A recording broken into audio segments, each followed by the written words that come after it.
हो सकता है आपके पास कोई एक आइडिया हो या आप किसी आइडिया पे वर्क कर रहे हो। तो ये वीडियो स्पेसिफिकली जो कंपनीज स्टार्टअप कर चुकी है या फिर वो डिमांड एस्टिमेट की तरफ देख रही है, उनके लिए बनाई गई है। मैं निखिल रायज़दा आप सभी का स्वागत करता हूं आपके अपने चैनल में। अब मैं आपको बताता हूं कि उस कंपनी का डिमांड एस्टिमेट कैसे कर सकते हैं। डिमांड एस्टिमेट के लिए हमें क्या क्या चाहिए रहता है। अगर मैं आपसे पूछता हूं कि फ्रिट्स कोला एक कंपनी है, यूएसए बेस्ड कंपनी है, और मुझे बताइए कि कंपनीज कितनी बॉटल सेल करती होगी, कि हमें प्रेडिक्ट करना है 2020 में कंपनी कोको कोला या पेप्सी को कितनी बॉटल सेल कर देगा इंडियन क्राउड में। या फिर मैं आपसे पूछता हूं कि पेप्सी को या फिर कोला की कोई दूसरा ब्रांड कोई एक नई डेमोग्राफिक एरिया में कितना डिमांड दे सकता है, एकदम मुझे डेटा के हिसाब से बताइए। ये कंपनी को करना क्यों जरूरी था? क्योंकि कंपनी एक नए फेज में थी, वो बहुत ज्यादा डेवलप नहीं थी। अगर मुझे पता होगा कि कितनी डिमांड है तो मैं उस हिसाब से अपने मैन्युफैक्चरिंग यूनिट को रख सकता हूँ। कई बार ऐसा हो सकता है कि डिमांड ज्यादा हाइप कर जाए और मेरे पास इतना मैन्युफैक्चरिंग ना हो। जैसे अभी रिसेंटली पार्ले के साथ हुआ था, पार्ले जी आना बंद हो गया था मार्केट में, कुछ वहां इश्यूज हुए थे, मैन्युफैक्चरिंग बंद हो गया था, इसलिए पूरा सप्लाई चेन बिगड़ गया। तो इसको पूरा मेंटेन करने के लिए हम कैसे चीजें मैनिपुलेट कर सकते हैं, कैसे एक रफ डिमांड एस्टिमेट कर सकते हैं ताकि हमारा मैन्युफैक्चरिंग कंट्रोल में रहे, हमारा कॉस्ट एनालिसिस सही से निकले और एक हमें आइडिया रहे कि हम कितने प्रॉफिट मार्जिन पे जा सकते हैं, हमारी कितनी सेल्स रह सकती है और हम कैसे हमारे टारगेट को अचीव कर सकते हैं। जाहिर सी बात है, ये यूएसए बेस्ड कंपनी है, वहां के डेमोग्राफिक फैक्टर से मैं आपको बताता हूं। जब मैं ये एनालिसिस कर रहा था तब मैंने इसके 2017, 18 और 19 के डेटा लिए थे। ये कहां कहां पे अपने मटेरियल्स को बेचते हैं, कहां कहां से कौन कौन से डिस्को बार्स और कौन कौन से ड्रिंकिंग बार्स में ये अवेलेबिलिटी होती है प्रोडक्ट की, ये कौन, जैसे नीदरलैंड है और यूएसए के डिफरेंट पार्ट्स है, वहां पे ये अपने सेल्स करते हैं। तो वहां का एक एवरेज डेमोग्राफिक फैक्टर में एक बार कितने होंगे, एक सिटी में कितने एवरेज बार्स होंगे और उसकी ऑक्यूपेंसी कितनी होगी, ये सब चीजों पे बेस्ड मैंने अपना खुद का फॉर्मूला बनाया और उससे दोनों रिजल्ट्स, जो उसकी 2019 की सेल्स हुई है और जो अपने प्रेडिक्शन से जो सेल्स आ रही है, वो ऑलमोस्ट सेम है, ऑलमोस्ट सिमिलर है। तो ये नया ट्राई है, एक नया डिमांड एस्टिमेट हमने एनालिसिस किया है एक पर्टिकुलर कंपनी फ्रिट्स कोला के लिए, रेज ने। तो हम उसे देखते हैं। सबसे पहले बात करते हैं डिमांड एस्टिमेट्स के लिए हमें क्या क्या जरूरत है और हमने क्या क्या डेटा को लिया है। मैं आपको जो स्लाइड शो कर रहा हूं यहाँ पे, आपको यहाँ दिख रहा होगा डिमांड एस्टिमेट फॉर ड्रिंक्स। मैं आपको बता देता हूं कि कोई भी डिमांड एस्टिमेट करने के लिए प्रॉब्लम हम जो इसको सॉल्व कर रहे हैं इस केस स्टडी में, वो है कि हमें डिमांड एस्टिमेट बताना है पर्टिकुलर कंपनी के लिए जो कि एक नए फेज में है, और उस नए फेज की कंपनी के लिए फैक्टर्स को हम यहाँ पे अजम्पशन में लेंगे और एक जो नॉर्मल स्टडी कहता है, एक नॉर्मल एनालिसिस कहता है पर्टिकुलर फैक्टर की वैल्यू का, उसको हम इस एनालिसिस में इंक्लूड करेंगे। तो मैं आपको थोड़ा सा डिस्क्रिप्शन देता हूँ कि वो प्रोडक्ट कंपनी क्या है। प्रोडक्ट जो टाइप था वो अल्कोहलिक ड्रिंक टाइप था। मार्केट एरिया उसका जर्मनी का एरिया हमने लिया है इस प्लेस में। और जो हमने प्लेसेस लिए, हमने दो प्लेसेस लिए, drinking bars and disco bars. इसका मतलब यह है कि हम जो प्रोडक्शन और जो हम एस्टिमेट दे रहे हैं वो ड्रिंकिंग बार्स और डिस्को बार्स की आउटलेट से ही दे रहे हैं। हम ऐसा इसमें मान रहे हैं कि वो कंपनी की पूरी सारी प्रोडक्ट्स डिस्को बार्स और ड्रिंकिंग बार्स में से ही आगे प्रमोट हो रही है। हो सकता है दूसरी जगह भी प्रमोट हो रही हो, बस अभी जो हम डिमांड एस्टिमेट कर रहे हैं उस समय हम डिस्को बार्स और ड्रिंकिंग बार्स के ऊपर एनालिसिस कर रहे हैं। जो मैं आपको इन्फॉर्मेशन देना चाह रहा था, जो मैंने स्टडी किया था, उसके बाद मैं एवरेज आउट कर रहा हूँ कि डिस्को बार्स में 50 ले रहा हूँ एक पर्टिकुलर एरिया में और ड्रिंकिंग बार्स में 50 ले रहा हूँ उस पर्टिकुलर रीजन में, उस पर्टिकुलर एरिया में। आपको मैंने प्रोडक्ट टाइप बता दिया, एरिया बता दिया, स्कोप ऑफ केस स्टडी बता दिया, और ये एडिशनल जो इन्फॉर्मेशन मैंने 2017, 18 और 19 के हिसाब से लिया है एक एवरेज नंबर लेके, ताकि मैं एक वैल्यू तक आ सकूं। जनरलाइजेशन जो मैंने फॉर्मूला का यहाँ पे दिया है आपको कि number of bottle sold per month, अगर मैं number of bottle sold per month निकाल लेता हूं तो मुझे आइडिया रहेगा कि जनवरी, फरवरी और मार्च की एवरेज, मुझे एवरेज मंथ में इतनी मैन्युफैक्चरिंग रखनी है, हाईएस्ट मैन्युफैक्चरिंग उस हिसाब से जा सकता है और एक एवरेज मैन्युफैक्चरिंग का मुझे आइडिया लग सकता है।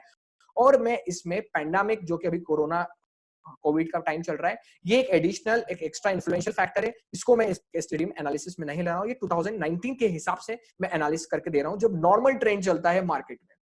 दैट इज फॉर्मूला बड़ा सिंपल है, बहुत लॉजिकल है, आपको बहुत आसानी से समझ आएगा कि मैंने यहाँ पे लिखा है N into E into capital N into B into capital Y. ये क्या है? एन मैंने लिया है average drinks per customer, E मैंने लिया है percentage of customers taking our drink, capital N लिया है मैंने average number of customers in a bar, B लिया है मैंने 50 क्योंकि मैंने नंबर ऑफ बार्स अज्यूम किए हैं 50 उस पर्टिकुलर एरिया में, और डिस्को बार्स और ड्रिंकिंग बार्स को दोनों सेम लिया है। वाई लिया है मैंने नेट एवरेज ऑक्यूपेंसी। मैं कर क्या रहा हूं, मैं ये कर रहा हूं अगर मुझे पता चल जाए कि कितने बार से, ठीक है भाई, क्योंकि मेरे आउटलेट्स कौन से, ड्रिंकिंग बार, डिस्को बार्स, जाहिर सी बात है जो यंगस्टर्स है वो ज्यादा डिस्को बार्स में रहेंगे और ड्रिंकिंग बार्स में एक एवरेज एज के ऊपर वाले लोग रहेंगे। तो वो अपन फैक्टर्स अभी आगे कैसे एनालिसिस कर रहे हैं मैं आपको बताता हूँ। अगर मुझे पता चल जाए कि ड्रिंकिंग बार में इतने लोग आते हैं, उसका इतना परसेंट लोग मेरी बॉटल को खरीदते हैं, मेरी कंपनी की बॉटल को खरीदते हैं, और उस परसेंटेज में से मान लीजिए मैं एक यंगस्टर हूं, मुझे 2 ड्रिंक लगती है, मैं भाई 2 बॉटल लेता हूँ।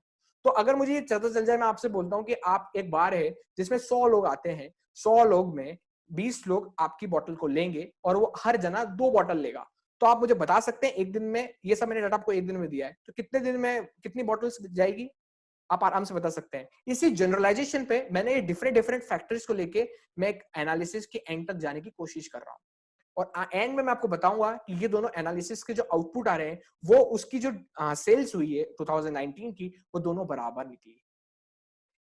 सबसे पहले हम इसमें, मैंने एनालिसिस करते समय मैं डिस्को बार और ड्रिंकिंग बार्स दोनों को डिवाइड कर लेता हूं। मैं पहले ड्रिंकिंग बार्स की टोटल सेल्स निकाल लूंगा और डिस्को बार्स की टोटल सेल्स निकालने के बाद दोनों का जो सम होगा वही मेरी टोटल मैन्युफैक्चरिंग टोटल सेल्स होगी। तो फॉर डिस्को बार्स मैंने लिया है कि आइडियल साइज जो एक डांस फ्लोर होता है, डिस्को बार्स में ये ढिंग करते हैं हम, जो जो डांस होता है, जो डिस्को बार का जो प्लेटफॉर्म होता है, वो मैंने एक एवरेज लिया है 40 क्रॉस 40 स्क्वायर फीट का। एक आइडियल ऑक्यूपेंसी जब हम देखते हैं किसी भी एक व्यक्ति की, तो वो 4 क्रॉस 4 है, मतलब 2 टाइल्स के बराबर की एवरेज ऑक्यूपेंसी ली है।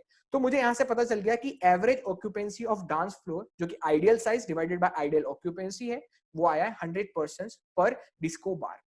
अब जो 100% है, अब उसमें ऐसा हो सकता है कि एडल्ट कितने हैं और अदर्स कैसे हैं, मतलब एडल्ट मतलब 30 प्लस 35 प्लस वाले लोग कितने हैं।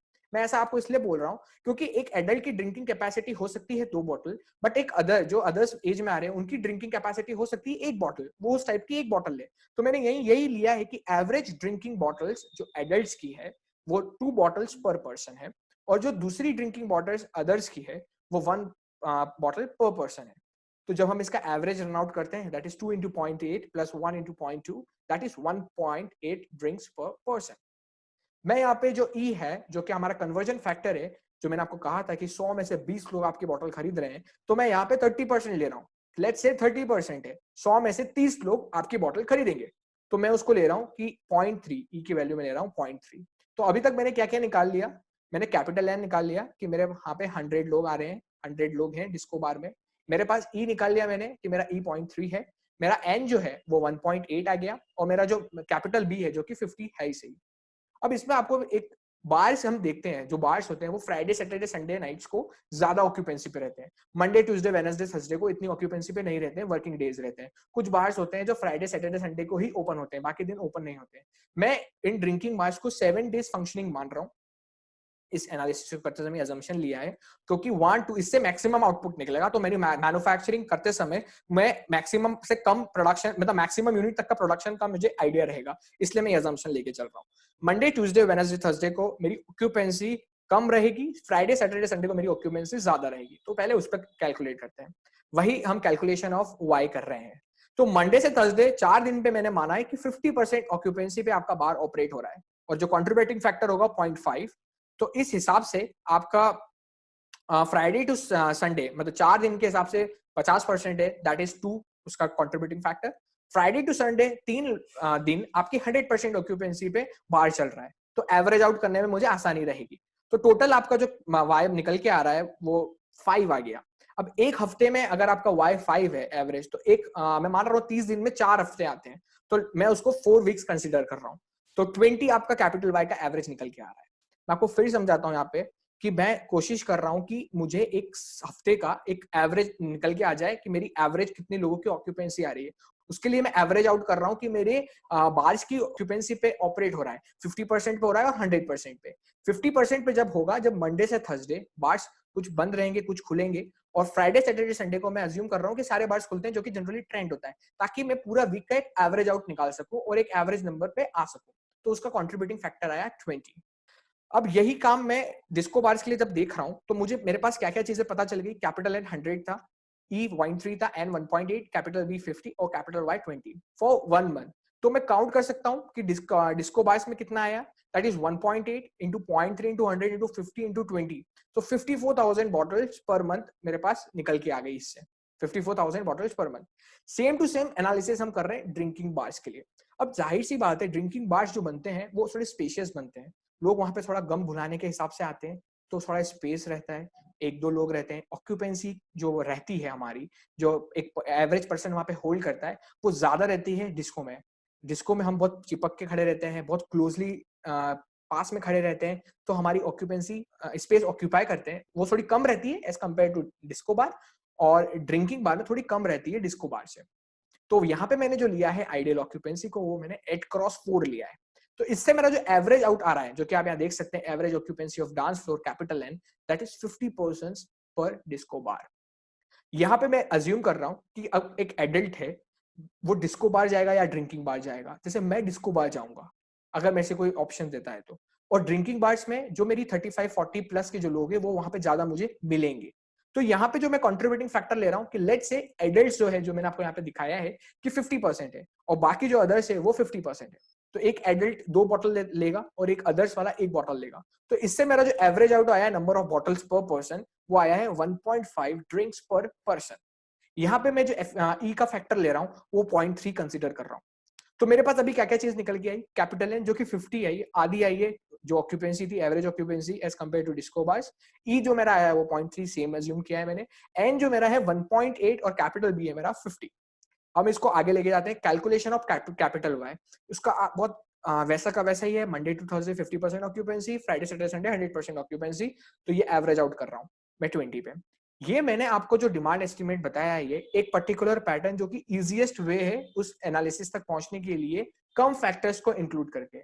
आप बिल्कुल जा सकते हैं पर्टिकुलर डेमोग्राफिक फैक्टर की, मेल्स फीमेल्स फैक्टर, और फिर वहां से एडल्ट फैक्टर में लेके, बट वो कैलकुलेशन बहुत ज्यादा चला जाएगा। उसको एनालिसिस करते समय आप बहुत सारे अजम्पशन लेंगे और आखिरी में एरर आने के चांसेस ज्यादा है, इसलिए मैं इस वाली अप्रोच से जा रहा हूँ। आप ऐसी अप्रोच भी यूज कर सकते हैं कि आपके पास एक पॉपुलेशन डेटा है, वहां पे मेल्स और फीमेल्स का आपके पास रेशियो पड़ा हुआ है, आपको पता है कौन सी एज की ग्रुप है और उन एज ग्रुप का कितना क्राइटेरिया है, कितना कल्चर है। बट वहां जब उस वाले पार्ट में जाएंगे आप, तब आपको फैक्टर ज्यादा इंक्लूड करना पड़ेंगे, अजम्पशन ज्यादा लेना पड़ेंगे, और इसके कारण आपका एरर ज्यादा आएगा। इसलिए जब फाइनल आउटलेट है आपका डिस्को बार और ड्रिंकिंग बार, अगर आप वहां से हैंडल चीजें करेंगे तो आप इन सब बैकलैग को बचा सकते हैं। इसलिए मैं ये अप्रोच में जा रहा हूँ। आपको ट्राई कर सकते हैं अपने घर में दूसरे वाले फॉर्मूले से डिराइव करने के लिए, बट सिंपलेस्ट मेथड जो डेरिवेशन का इसमें डिमांड एस्टिमेट को कैलकुलेट कर सकते हैं, वो इसी मेथड से आप निकाल पाएंगे।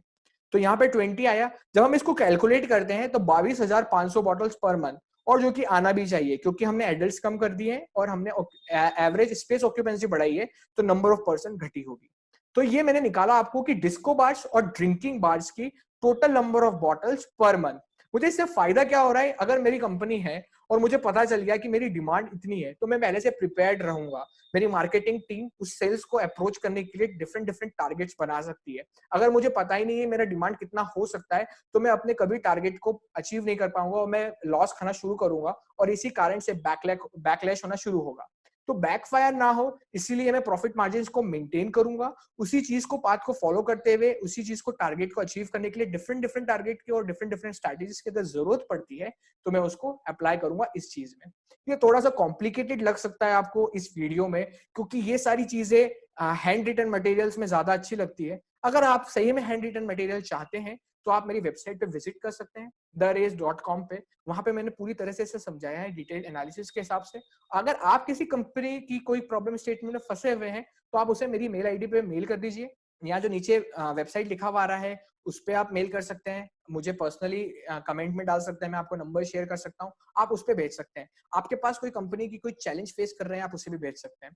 तो डिमांड एस्टिमेट में हमने अभी तक ड्रिंकिंग बार्स और डिस्को बार्स की बॉटल्स को कैलकुलेट करा। तो जो मेरे पास टोटल नंबर ऑफ बार्स की बॉटल्स आई, वो आपको यहाँ पे दिख रहा है, वो आ रहा है 76,500 बॉटल्स पर मंथ। अब इसमें जो एक फैक्टर लूंगा, जो एडिशनल कंडीशनल फैक्टर मैं 0.666 लेके चल रहा हूँ। ये मैं इसलिए ले रहा हूँ क्योंकि मेरे अजम्पशंस को ओवररेट करने के लिए, जैसे मैंने कहीं पर डेज बढ़ाए थे, तो मुझे उसको कम करना पड़ेगा। कहीं पर मैंने एवरेज ऑक्यूपेंसी ज्यादा बढ़ाई थी, मतलब मैं हर चीज को हाईएस्ट पे लेके चला हूँ, तो ये मेरा नंबर आया है मैक्सिमम लेवल। अगर उस एजम्पशन पे, क्योंकि मैंने ई को 0.3 लिया है, मतलब 30% कन्वर्जन रेट लिया है। 30% कन्वर्जन रेट बहुत ज्यादा होता है।